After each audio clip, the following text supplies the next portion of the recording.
یہ باتیں کرنے کرانے کی ہیں کہ خود سے کام کر لینا سنت ہے؟ آپ نے 2 منٹ لگائے ہیں اور آپ نے کسی پر روب ڈال کے آپ فارغ ہو گئے۔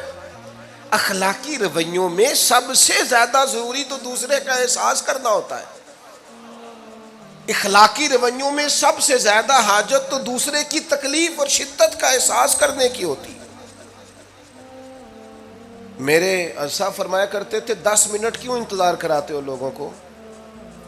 تم نے ممبر پہ کہا تھا میں 2:15 بجے جماعت کراؤں گا، 2:16 کیسے ہوئے؟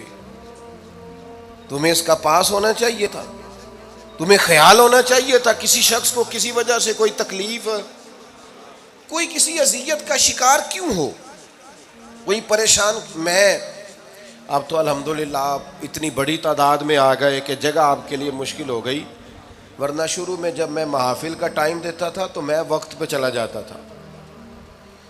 اگر کسی سے کہا ہے نا کہ 6 بجے آئیں گے تو 6 بجے چلے گئے، وہ کئی والی گھر والے پوچھتے سن تسی آ بھی گئے ہو، تو میں کہندا سی سانو تسی ویلے ہیں سمجھ لو۔ ہمارا مزاج نہیں ہے نا جی، بلکہ ایک تقریب میں مجھے دعوت دی گئی تو اس پہ لکھا تھا 6 بجے، تو میں وہاں پہنچا تو میزبان بھی نہیں آئے تھے۔ مجھے بتائیں شادی کا کارڈ سارا خاندان بیٹھ کے لکھتا ہے نا، روانگی برات 1 بجے، 1 بجے جاتی ہے برات، مشترکہ جھوٹ بولا سارے خاندان نے۔ یہ رونے کی بات ہے، ہنسنے کی تھوڑی ہے۔ مسلمان اور جھوٹ بولے، مشترکہ طور پہ کہا یہ جھوٹ ہے۔ محفل ہوگی بعد از نماز عشاء، تو ختم کب ہوگی یہ بھی تو بتائیں۔ آپ نے قوم کو تو ایک شخص کا بتایا تھا کہ فلاں صاحب خطاب کریں گے، یہ مقامی، قومی، عالمی شہرت یافتہ، یہ کہاں سے آ گئے؟ کیوں تکلیف دی گئی؟ بلکہ ہم نے تو منصوبہ بندی کی ہے کہ لوگ ہمارے جلسوں میں نہ آئیں۔ ستائے اتنا ہے، ایک جگہ پہ میں حاضر تھا تو 1:30 بجے مجھے مائک دے رہے تھے، اب تو میں جاتا نہیں ہوں، رات کو چھوڑ دیا ہے۔ 1 بجے رات کو مائک دے رہے ہیں تو نقیب بیچارہ رٹی رٹائی بات کر رہا ہے، کہتا ہے بلا تاخیر۔ میں نے کہا ابھی بھی بلا تاخیر ہے، کر لو تھوڑی تاخیر۔ خدا کے بندو ختم کرو، آدھے گھنٹے میں مسئلے کی سمجھ آ جاتی ہے، ایک پیغام دو، بات ختم ہو گئی۔ اتنا الجھاؤ اور اتنا بات کو کھینچنے کا معنی کیا؟ اپنے رویوں کے اندر۔ میں چلا گیا 6 بجے تو میزبان صاحب بھی نہیں آئے تھے، تو وہ تقریب کب شروع ہوئی؟ 9 بجے۔ تو میں نے ان سے کہا غور سے دیکھ لو کہیں میں تو نہیں الٹا پڑتا رہا، 9 اور میں 6 سمجھتا رہا ہوں۔ یہ چھوڑے ان چیزوں کو، اپنی زندگی میں آپ نظم پیدا نہیں کریں گے تو کوئی کام کیسے کریں گے؟ حضرت حکیم الامت مفتی احمد یار خان صاحب نعیمی رحمۃ اللہ علیہ، مفتی صاحب رحمۃ اللہ علیہ جب جمعے والے دن الحمدللہ کہتے تھے نا تو پورا 1 بجا ہوتا تھا۔ لوگ گھڑی کو کہتے تھے تو غلط ہو سکتی ہے، پر مفتی صاحب پورے ٹائم پہ الحمدللہ کہتے ہیں۔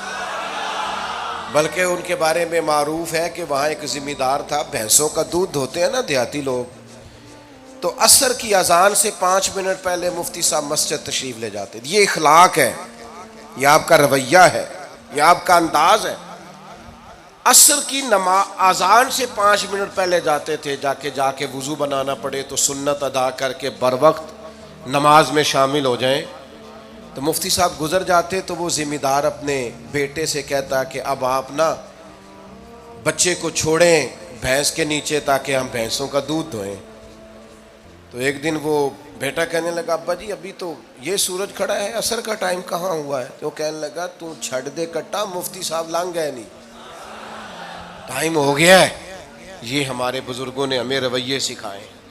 آپ نظم والے ہوں، اخلاق والے ہوں، سچائی والے ہوں، دیانت داری والے ہوں، دوسروں کا خیال رکھیں، کسی کو تکلیف نہ ہو ہماری وجہ سے۔ پتہ ہے رسول پاک صلی اللہ علیہ وسلم کی بارگاہ میں آ کے عرض کیا گیا یا رسول اللہ یہ ہمارے امام صاحب بہت لمبی نماز پڑھاتے ہیں، صحیح حدیث میں موجود ہے۔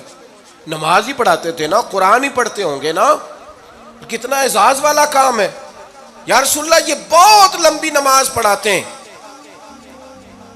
اللہ کے محبوب علیہ السلام نے بلا لیا، اور لفظ پتہ کیا ہے؟ حضور فرمانے لگے میں لوگوں کو دین کے قریب کرتا ہوں، آپ دور کرتے ہیں۔ فرمایا جب بھی نماز پڑھائیں معتدل پڑھائیں۔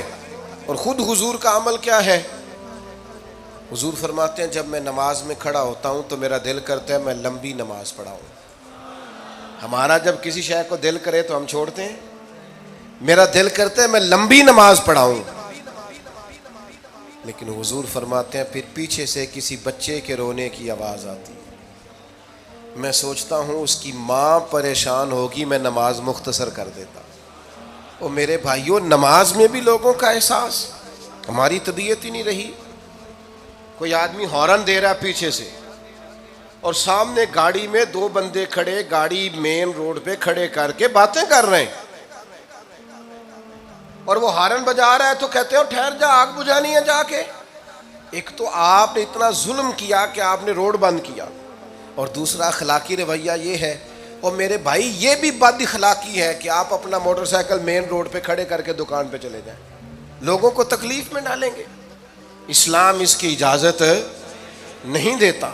رستوں کے نشان مٹانے والے کو نبی پاک نے تنبیہ فرمائی، کسی کو تکلیف ہو، اذیت ہو. اور بعض لوگ سمجھتے ہیں کہ میں نے پریشر میں رکھی ہوئی ہے دنیا، ڈرتے ہیں لوگ مجھ سے. جو ڈر کے عزت کرتا ہے وہ خوف کھاتا ہے، اور جو محبت سے تجھے سلوٹ کرتا ہے وہ تیرا احترام کرتا ہے. بعض لوگ کسی کے شر سے بچنے کے لیے بھی اسے سلام کرتے ہیں، وہ عزت نہیں ہوتی، وہ عزت نہیں ہوتی کہ یہ تو رٹا ڈال دے گا. اپنے اخلاقی رویے ہمیں اللہ کے محبوب سے سیکھنے، حضور سے خیرات لینی ہے. اخلاق اسما، ہم نے اپنے آپ کو سمجھنا ہے، ہم نے اپنے مزاجوں میں تبدیلی پیدا کرنی ہے، بالخصوص بزرگوں کے معاملے میں، بڑوں کے معاملے میں. جیسے جیسے انسان ضعیف ہوتا جاتا ہے نا، حساس ہوتا جاتا ہے، اسے باتیں تکلیف دینے لگتی ہیں. وہ ایک بوڑھی اماں ایک دفعہ مجھے کہنے لگی کہ آپ میرے بچوں سے کہہ دیں خرچہ پامیں تھوڑا دین کرن، میرے نال بولن صحیح کرن. وہ جب اپنی بیویوں کے سامنے میرے ساتھ تھوڑا والیوم اونچا کر کے بات کرتے ہیں آواز کا، تو مجھے تکلیف ہوتی. اپنا رویہ، لہجہ، اس پر غور ہو. جوانی میں ہی تو برداشت کرنا ہوتا ہے.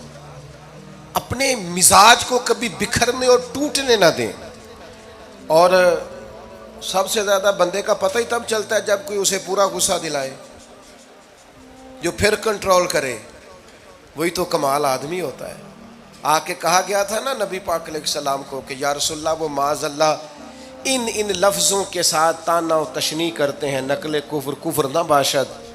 تو حضور فرمانے لگے وہ پتہ نہیں کس کی باتیں کرتے ہیں، مجھے تو اللہ نے محمد بنا کے بھیجا، میں تو محمد ہوں، اور محمد ہوتا ہی وہ ہے جس کی تعریفیں ہوں.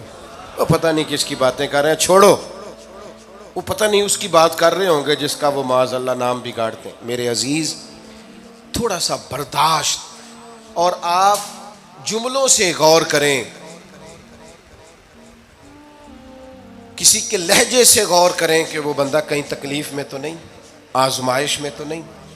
میں پہلے مختصر تقریر کرنا چاہ رہا تھا، اب آپ لوگوں نے اور مختصر کرا دیا مجھ سے، تو میں بس بات کو سمیٹنے لگا ہوں، آپ غور فرمائیں گے. ایک دن نبی پاک علیہ السلام نے سید عائشہ صدیقہ رضی اللہ تعالیٰ عنہ سے فرمایا. حضور فرمانے لگے عائشہ، جب آپ مجھ سے خوش ہوتی ہیں تب بھی مجھے پتہ چل جاتا ہے، اور جب آپ کے دل میں کوئی بات ہوتی ہے تب بھی پتہ چل جاتا ہے. تو سیدہ پاک عرض کرنے لگی حضور مجھے میری ماں روئے، میں اور آپ سے ناراض. تو کریم فرمانے لگے بتاؤں پھر؟ یا رسول اللہ فرمائیے. حضور فرمانے لگے عائشہ آپ کبھی کبھی قسم اٹھاتی ہیں؟ یا رسول اللہ اٹھاتی ہوں. فرمایا جب آپ خوش ہوتی ہیں تو کہتی ہیں مجھے رب محمد کی قسم، اور جب دل میں کوئی بات ہوتی ہے پھر کہتی ہو جناب ابراہیم خلیل کے رب کی قسم. پھر حضرت ابراہیم کی نسبت سے قسم اٹھاتی ہو. تو جناب عائشہ کہتی ہیں حضور کی بات سن کے جو میرا حال تھا میں بتا نہیں سکتی. یا رسول اللہ آپ اتنا خیال کرتے ہیں؟ یہاں تک خیال فرماتے ہیں کوئی کیا بول رہا ہے؟ کہتی میں نے فوراً عرض کی کہ یا رسول اللہ مجھے رب محمد کی قسم ہو، میری زبان سے نام ہی جاتا ہے، میرے دل میں آپ ہر وقت موجود رہتے ہیں، دل میں.